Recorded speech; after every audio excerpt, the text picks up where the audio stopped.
नमस्कार, आपण पाहत आहात पुणे लाईव्ह न्यूज। पाहुयात आज दिवसभरातील ठळक घडामोडी।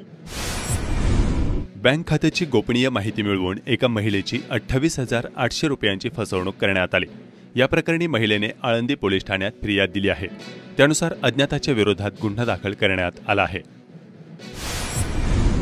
सातकरस्थळ तालुका खेड येथील ग्रामपंचायतीमध्ये अनियमितता आणि झालेल्या भ्रष्टाचाराची चौकशी करण्याचे आदेश गटविकास अधिकारी खेड यांना उपमुख्य कार्यकारी अधिकारी विजयसिंह नलावडे यांनी दिले आहेत। सातकरस्थळ ग्रामपंचायतीचे माजी सरपंच मारुती चिमाजी सातकर यांनी सातकरस्थळ तालुका खेड ग्रामपंचायतमध्ये अनियमितता आणि भ्रष्टाचार झाल्याबाबत चौकशी करण्याची मागणी 22 जुलै रोजी विभागीय आयुक्तांकडे केली होती। आळंदी पोलीस स्टेशनच्या हद्दीतील वडगाव खेणंद या ठिकाणी 1 टन बेकायदेशीर गोमांस आढळून आले आहे। यातील आरोपींना राजगुरुनगर न्यायालयाने 2 दिवसांची पोलीस कोठडी सुनावली आहे। खेड तालुक्यातील भोसे गावात रात्रीच्या वेळी ड्रोन फिरत असल्याची घटना मागील काही दिवसांपासून नागरिकांच्या निदर्शनास आली आहे। गावात चोऱ्या देखील वाढल्या आहेत। त्यामुळे भोसे ग्रामस्थांनी याबाबत चाकण पोलिसांना निवेदन देऊन याबाबत चौकशी करण्याची मागणी केली आहे।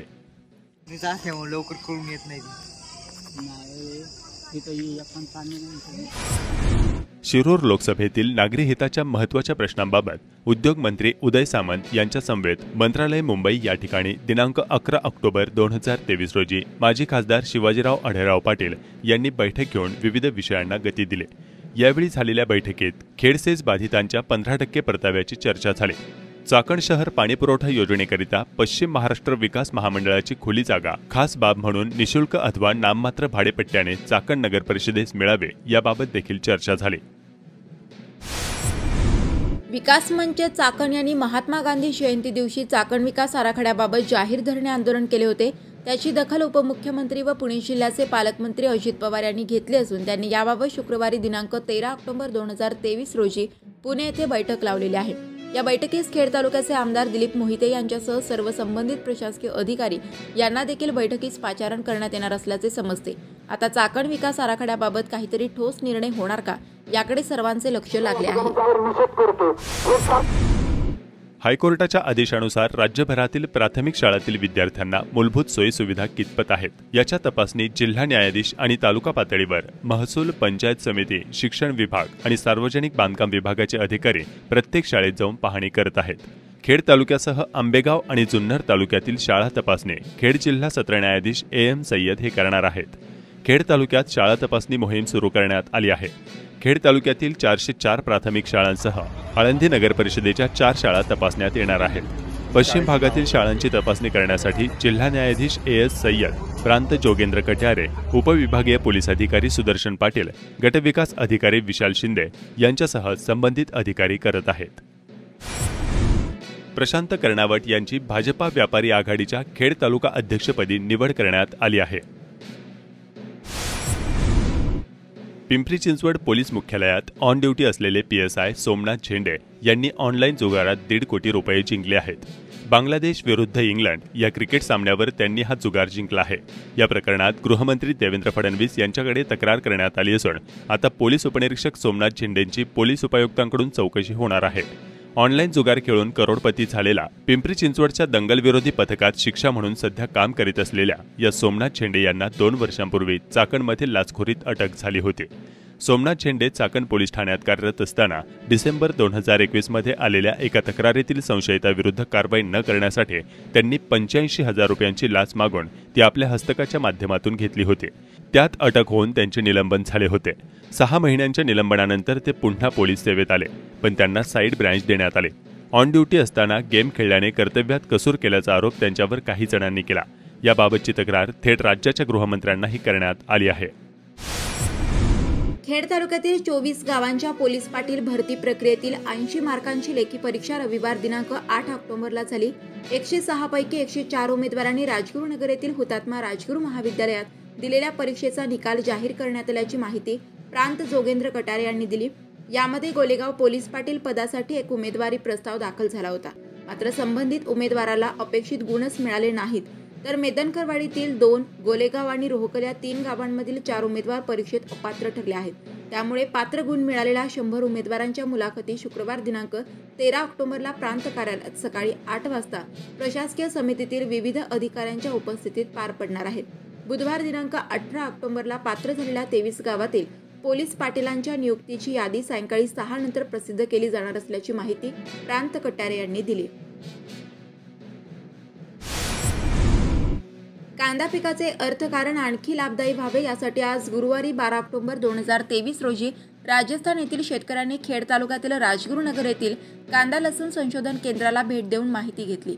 राष्ट्रीय कांदा आणि लसूण संशोधन संस्था ही भारतीय कृषी संशोधन संस्थेच्या अंतर्गत असलेली संशोधन संस्था खेड तालुक्यात राजगुरुनगर येथे देशाचे नेते शरद पवार यांच्या पुढाकाराने 1997 साली स्थापन करण्यात आली।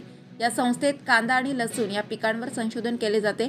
संस्थेत कांदा आणि लसूण या पिकांच्या नवनवीन जाती विकसित केल्या जातात, तसेच कांदा आणि लसूण बियाणांची विक्रीही केली जाते।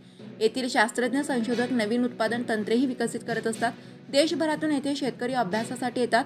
राजस्थानमधील शेतकरी आणि कृषी अधिकारी यांनी काय सांगितलं पाहूया।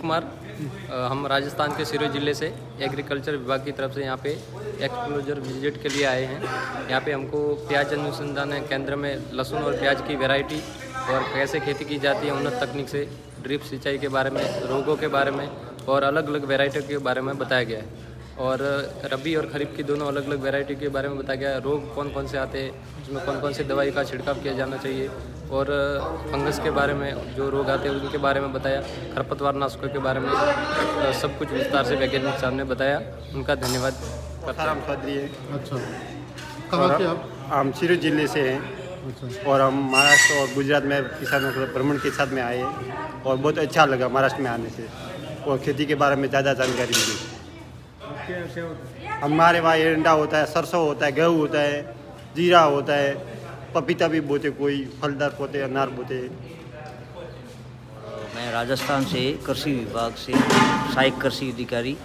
आपका नाम क्या है? वीराराम मीणा, उप परियोजना निदेशक, मतलब आत्मा से टूर लेकर के हम यहाँ प्याज अनुसंधान केंद्र ना अपने राजगुरु नगर के अंदर आए हैं। और यहाँ हमने एक्चुअल विजिट कराई है किसानों को, और यहाँ से किसानों को उन्नत तकनीकी के बारे में हमारे यहाँ के वैज्ञानिक लोगों ने अच्छे से बताया। और फिर उसके बाद में हम जलगांव की तरफ जाएंगे। खेड तालुका मराठा क्रांती मोर्चा यांच्या वतीने आज गुरुवारी 12 ऑक्टोबर 2023 रोजी भाजपाचे प्रदेशाध्यक्ष चंद्रशेखर बावनकुळे व कॅबिनेट मंत्री चंद्रकांत पाटील यांचा ताफा अडवून त्यांना काळे झेंडे दाखवून निषेध करण्यात आला। मराठा आंदोलकांचे साखळी उपोषण सुरू आहे। सत्ताधारी पक्ष आणि मंत्री याकडे दुर्लक्ष करत असल्याचा मराठा आंदोलकांचा आरोप आहे। शिरूर लोकसभा मतदारसंघात दौरा करायला वेळ आहे, पण गेल्या 12 दिवसांपासून उपोषणास बसलेल्या मराठा क्रांती मोर्चा आंदोलकांच्या भावना जाणून घ्यायला भेटायला वेळ नसल्याची भावना आंदोलकांनी व्यक्त केली।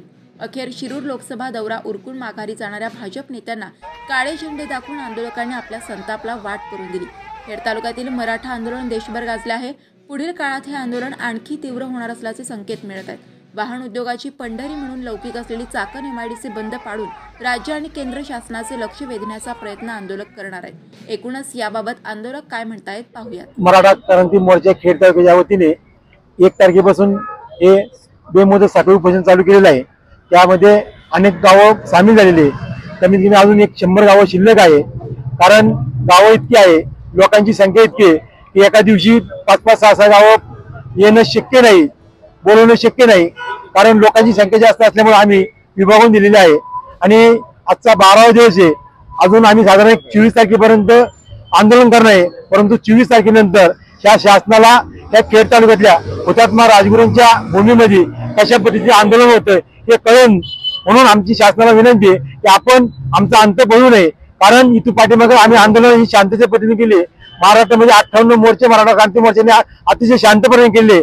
परंतु ज्यावेळेस आम्ही मराठे, छत्रपतींचे मराठे कमी काळाने हे करू, आंदोलन करू, त्यावेळेस या शासनाला पलटी भुई थोडी होईल। आम्ही ही भूमिका थोड्या दिवसामध्ये जाहीर करू। खेड तालुका मराठा क्रांती मोर्चाच्या वतीनं गेल्या 1 ऑक्टोबर पासून आम्ही बेमुदत उपोषणाच्या माध्यमातून शासनाला आमचं म्हणणं या ठिकाणी सांगण्याचा प्रयत्न करतोय। परंतु दुर्दैवाची बाब आहे की आतापर्यंत शासन स्तरावरून कुठल्याही प्रकारचं ठोस दखल किंवा पाठपुरावा या आंदोलनाचा केला जात नाही। तालुक्यातील असंख्य गावांचा यामध्ये मोठा पाठिंबा आहे। परंतु येणाऱ्या 24 तारखेपर्यंत 40 दिवसाचा अल्टिमेटम मुख्यमंत्र्यांनी जे मराठा समाजाला जी मुदत मागितली ते पूर्ण होतपर्यंतची आम्ही मंडळी वाट पाहतोय। 40 दिवसानंतर अहिंसेचा मार्ग बंद करून आम्हाला खऱ्या अर्थानं मराठा समाजाच्या सर्व तरुणांना या ठिकाणी रस्त्यावर उतरल्याशिवाय पर्याय नाही। आणि दसऱ्याच्या दिवशी जर तोपर्यंत सरकारने आम्हाला आरक्षण दिलं नाही तर दसऱ्याच्या दिवशी या तालुक्यातील संपूर्ण मराठा समाज प्रत्येक चौकात जसं आपण रावणाचं दहन करतो तसं केंद्र सरकार आणि राज्य सरकारच्या सर्व पुढारी मंडळींचं, राज्यकर्त्यांचं त्या ठिकाणी पुतळ्यांचं दहन दसऱ्याच्या निमित्ताने करू आणि एक वेगळ्या प्रकारचं आंदोलन या देशामध्ये मराठा समाजाच्या माध्यमातून उभं राहील आणि ते या सरकारने बघायची वेळ आणू नये। खऱ्या अर्थानं त्यापूर्वी आम्हाला आरक्षण द्यावं। यानंतरचा आंदोलनाचा टप्पा आम्ही MIDC त्या ठिकाणी टार्गेट करणार आहोत, कारण उद्योगपत्यांचे ज्यावेळेस धंदे त्या ठिकाणी बंद होतील, MIDC ज्यावेळेस बंद होईल त्यावेळेस खऱ्या अर्थानं उद्योगपत्यांसाठी धावून जाणार हे सरकार आहे। सर्वसामान्य जनतेचा आवाज सरकारला कळत नाही, तेव्हा दुसऱ्या आंदोलनाची तीव्रता निश्चितपणे या सरकारने बघायची वेळ आणू नये, कारण खऱ्या अर्थानं मराठा समाज जर रस्त्यावरती उतरला तर सरकारला तो मागच्या कालखंडामध्ये जसं हिंसक वळण आलं तसं जर वळण आलं तर याला सर्वस्वी हे राज्य सरकार जबाबदार असेल। 1 तारखेपासून खेड तालुक्यामध्ये हे आंदोलन सुरू आहे। यापूर्वीचा आंदोलनाचा इतिहास वाडेकरांनी सांगितलेला आहे। मराठा समाजाने लाखाचे मोर्चे, 58 मोर्चे यशस्वीपणे नव्हे तर अत्यंत शांतपणे आणि भारतानेच नव्हे तर जगाने या मोर्चांची नोंद घेतली, अशा पद्धतीने मोर्चे पार पडले। त्यानंतरही याच्यामध्ये काही निर्णय होत नाहीत आणि म्हणून मराठा समाज आक्रमक उतरलेला आहे। अत्यंत साध्या सोप्या आणि चांगल्या मागण्या मराठा समाज करत आहे। आमच्या मुलांना वसतिगृह पाहिजे, आमच्या मुलांना खाजगीकरणाच्या नोकऱ्या नकोत। अण्णासाहेब पाटील जे आपण महामंडळ, आर्थिक महामंडळ स्थापन करताय ती प्रत्येक जिल्ह्यामध्ये त्याची नीट काम चालू झालं पाहिजे। अशा छोट्या मागण्या आमचा घेऊन हा समाज पुढे जात आहे आणि म्हणून सरकारकर्ते जे असतील, आज मी पण एका सरकारचा भाग जरी असलो, मी एका पक्षाचा काम करतो, आम्ही आमच्या नेत्यांना हे सांगत आहे की भविष्यामध्ये या मराठा समाज म्हणजे हा शेतकरी समाज आहे। हा शेतीवरती आज जो देशाचा हे आहे, म्हणजे देशाला जो अन्नधान्य पुरवतो तो मराठा समाज आहे, शेतकरी समाज आहे आणि तोच फार अत्यंत अडचणीत सापडल्यामुळे त्याला आरक्षण मिळणं गरजेचं आहे, त्यांच्या कुटुंबियांना नोकरी मिळणं गरजेचं आहे आणि म्हणून सरकारने याची निश्चितपणे दखल घेतली पाहिजे। अन्यथा हा समाज इतका मोठा आहे की भविष्यामधल्या निवडणुकांमध्ये याची झळ प्रचंड मोठ्या प्रमाणावर सरकारला सोसावी लागेल। आज आम्ही आमचे वाकी बुद्रुक असेल, ठाकूर बुद्रुक असेल, गुळणी असेल, या 3 गावांनी आमचं साखळी उपोषणाला पाठिंबा देण्यासाठी आमचे 3 गाव आलेले आहेत। मला आवर्जून या ठिकाणी आज सांगायची की हे गेली 1 तारखेपासून आमच्या खेड तालुक्यामध्ये आंदोलन चालू आहे आणि आपल्या जिल्ह्याचे नेते, महाराष्ट्राचे नेते म्हणजे चंद्रकांत बावनकुळे असतील आणि चंद्रकांत दादा पाटील असतील, ते आत्ताच ह्या रोडनी त्यांची नारायणगावला कुठे सभा आहे, पण त्यांनी हा विचार केला नाही की आपण या आंदोलनाला भेट देऊन पुढे जावा। त्यामुळे मी पहिल्यांदाच ह्या नेत्यांचा जाहीर असा निषेध करतो आणि यांना योग्य वेळी योग्य धडा हे आमची खेड तालुक्यातली जनता खेड तालुक्यातलीच नव्हे, ही पूर्ण महाराष्ट्रातली जनता याला धडा शिकवल्याशिवाय राहणार नाही। धिक्कार करतो आणि येणाऱ्या काळात जर सरकारने जर आरक्षणाची भूमिका जर घेतली नाही, ज्याप्रमाणे आम्ही संत तुकाराम ज्ञानेश्वर महाराजांच्या पुण्यभूमीतील संतांचे विचार किंवा शांततेचे पुरस्कर्ते जरी असलो तरी आम्ही राजगुरूंच्या भूमीतील ज्वलंत विचारांची पेरणी करणारे आणि राजगुरूंचे ज्वलंत विचार आमच्या रक्तामध्ये भिनलेले, त्यामुळे येणाऱ्या काळात निश्चितप्रमाणे शांततेचा मार्ग सोडून रस्त्यावर आम्हाला उतरावं लागेल पर्यंत केलेली आहे। भारतीय जनता पार्टी त्याचप्रमाणे राष्ट्रवादी काँग्रेस आणि शिवसेना यांचं आज राज्यात सरकार आहे, केंद्रात देखील भाजपचं सरकार आहे। मात्र या सरकारने केवळ आश्वासनाच्या पलीकडे काही दिलेलं नाहीये मराठा समाजाला। त्यामुळे प्रथमतः या केंद्रातल्या आणि राज्यातल्या दोन्ही सरकारचा निषेध करतो। त्याचप्रमाणे या पुणे जिल्ह्याचे माजी पालकमंत्री चंद्रकांत दादा पाटील व बावनकुळे साहेब आत्ताच या ठिकाणाहून नारायणगावला गेले, मात्र आज गेल्या 12 दिवसांपासून या ठिकाणी उपोषण चालू आहे।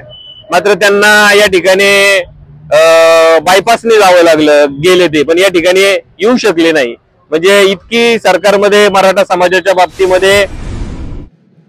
पत्रकार संघ खेड तालुका यांच्या वतीने आज गुरुवारी 12 ऑक्टोबर रोजी मराठा आरक्षणाच्या संदर्भात पत्रकार संघाचे अध्यक्ष गणेश फलके, उपाध्यक्ष राजेंद्र मांजरे, ज्येष्ठ पत्रकार तुकाराम बोंबले, अविनाश दुधवडे, पत्रकार संघाचे पदाधिकारी आदेश टोपे, विजय मुरे, शरद भोसले, चंद्रकांत मांडेकर आदींनी उपस्थित राहून पाठिंब्याचे पत्र राजगुरुनगरमध्ये आंदोलनाच्या संयोजकांकडे दिले आहे। खेड तालुका पत्रकार संघाच्या वतीनं सगळे पत्रकार बांधव या ठिकाणी या मोर्चाला पाठिंबा देण्यासाठी उपस्थित राहिलेले आहेत, ज्यामध्ये प्रामुख्यानं सन्माननीय अविनाशजी दुधवडे, गणेश फलके, विजय मुरे, शरद भोसले, राजेंद्र मांजरे आणि आदरणीय तुकारामजी बोंबले आणि चंद्रकांतजी मांडेकर या ठिकाणी उपस्थित होत आहेत। विजय मुरे आणि सगळे पत्रकार बांधव या ठिकाणी उपस्थित आहेत।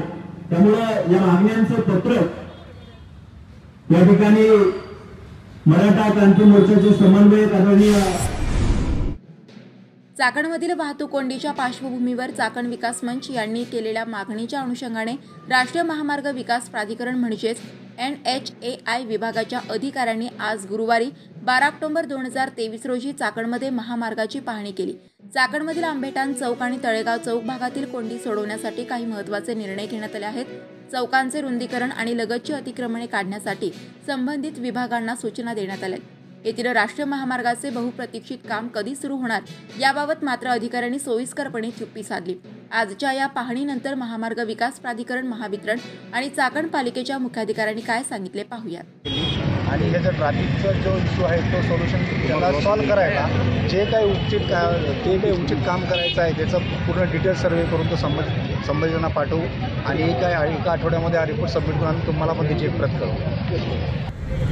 चाकण विकास म्हणजे निवेदनानुसार आम्ही इथे आलो, स्थळ पाहणी केली आणि हे जो ट्रॅफिकचा जो इश्यू आहे तो सोल्युशन त्याला सॉल्व्ह करायला जे काही उचित काम करायचं आहे त्याचं पूर्ण डिटेल सर्वे करून तो संबंधितांना पाठवू आणि एका आठवड्यामध्ये हा रिपोर्ट सबमिट करून आम्ही तुम्हाला पण त्याची एक प्रत करू। शहरात नॅशनल हायवे आणि आजूबाजूच्या परिसर मध्ये झालेल्या बऱ्याच काही कारणांमुळे जे सतत ट्रॅफिक जाम होतो त्यासाठी शहरातील सर्व पक्षीय नागरिकांनी मागील काही दिवसापासून याबद्दल जे आंदोलन सुरू केलेलं आहे। ट्रॅफिक होते त्याच्यामध्ये जे पोलचे मध्ये आलेले लाईनचे आमचे पोल ITP आहेत त्याचा प्रस्ताव नगर परिषदेला आम्ही कॉपी सादर करू। हायवे ऑथॉरिटीकडनं पण आल्यानंतर नक्कीच हे काम प्रगतीपथावर होईल आणि होणारं ट्रॅफिक हे आपलं कमी होऊन जाईल। आम्ही लवकरात लवकर 2 दिवसामध्ये त्यांचं ऍप्लिकेशन घेऊन आम्ही प्रस्ताव सादर करू, पण आल्यानंतर नक्कीच ही कामं प्रगतीपथावर होतील। चाकण शहर विकास मंचाच्या वतीने 2 दिवसापूर्वी आम्ही नॅशनल हायवेला निवेदन दिले होते। त्या निवेदनानुसार आम्ही त्यांना सांगितले होते की चाकणला येऊन स्थळ पाहणी करा। त्यानुसार नॅशनल हायवेचे जे अधिकारी आहेत त्या या ठिकाणी आलेले आहेत। त्याचप्रमाणे MSCBचे सुद्धा अधिकारी आहेत ते सुद्धा या ठिकाणी आले आहेत। त्याचप्रमाणे चाकण नगरपालिकेचे शिवो बल्लाळ साहेब ते सुद्धा या ठिकाणी आले आहेत। त्यांनी स्थळ पाहणी केलेले आहे आणि या ठिकाणी ज्या बऱ्याच अडचणी आहेत ते म्हटलं आम्ही या अडचणी दूर करू, परंतु या अडचणी 15 दिवसाच्या आत जर दूर झाल्या नाही तर याच आंबेठाण चौकामध्ये आम्ही साखळी उपोषण केल्याशिवाय राहणार नाही।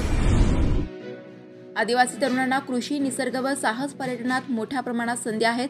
त्याचा लाभ घेण्यासाठी गाव पातळीवर समिती तयार करून पुढाकार घ्यावा। पर्यटन विभागामार्फत त्यासाठी सर्वोपरी सहकार्य करण्यात येईल असे आवाहन पर्यटन विभागाच्या उपसंचालक क्षमा पवार यांनी केले। भीमाशंकर अभयारण्य परिसरातील आदिवासी तरुणांना पर्यटन क्षेत्रातील संधी उपलब्ध करून देण्यासाठी कल्पवृक्ष शिवनेरी ट्रेकर्स भोरगिरी परिस्थितिकी विकास समितीमार्फत आयोजित पर्यटन व्यवसाय व्यवस्थापन प्रशिक्षणाचे उद्घाटन क्षमा पवार यांच्या हस्ते झाले।